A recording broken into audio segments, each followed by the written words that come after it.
Magandang araw po sa atin mga sir and ma'am. Ipapakita ko po sa inyo yung error ng ating temperature sensor. Pag hindi na po siya gumagana, meron po siyang ipapakitang display. Ito po yung E00 na error po niya, kasi ibig sabihin hindi na po gumagana ang ating temperature sensor. Kailangan na po siyang palitan.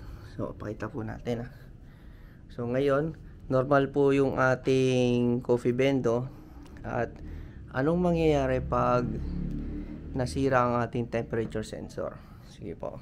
Ito po yung kadalasang nasisira sa ating mga coffee bendo. Kita natin.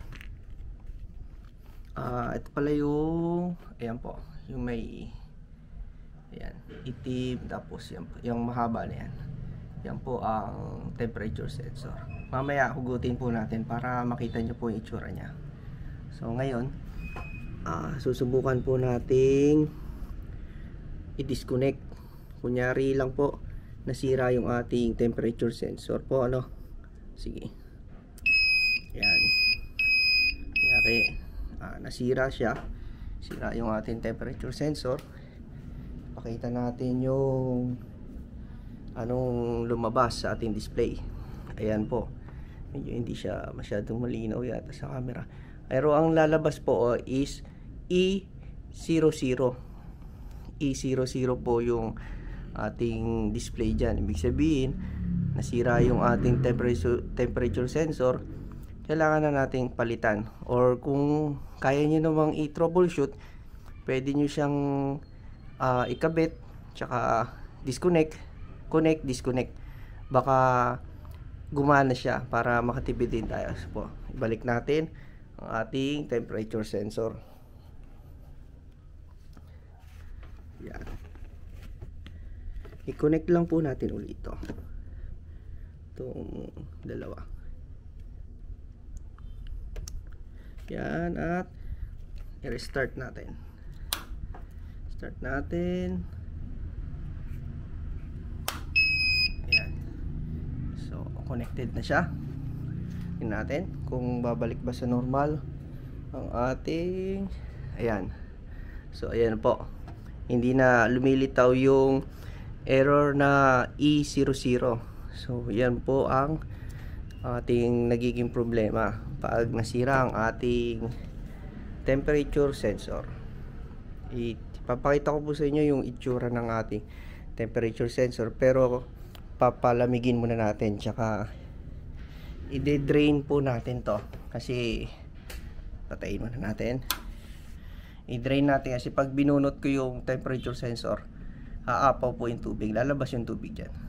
So sige po, i-drain po na natin kasi medyo mainit din to. So papalamigin ko muna, tsaka saka natin hugutin po, ano. A few moments later. Ito na po mga sir. Hugutin po natin yung temperature sensor. Madali lang po yan. Itong nakikita nyo, itong kulay pula na to, ikot-ikot nyo lang yan.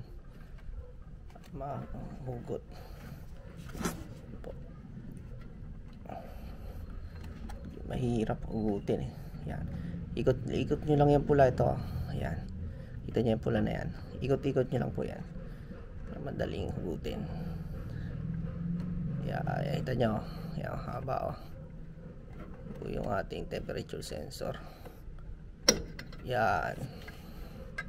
Tanggal na po siya. Yan.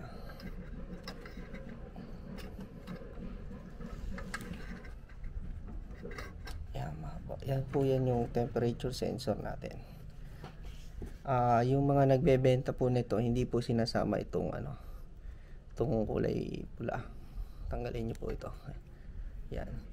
Ito lang po yung binibenta. Ayan. Yan po. Makikita niyo sa mga online platforms. Ito po yung binibenta. Temperature sensor na may connection na rin. Kita nyo naman may connection. Yan yung connection. Tingnan nyo maigi. Kailangan ganito yung connection nya. Yan. Para hindi kayo magkamali. Ayan. Yan po. Ito hindi po kasama to. Nagbinenta. Ito lang. Ayan po ating temperature sensor po. Maraming salamat. Kita lang po sa ating susunod na mga video.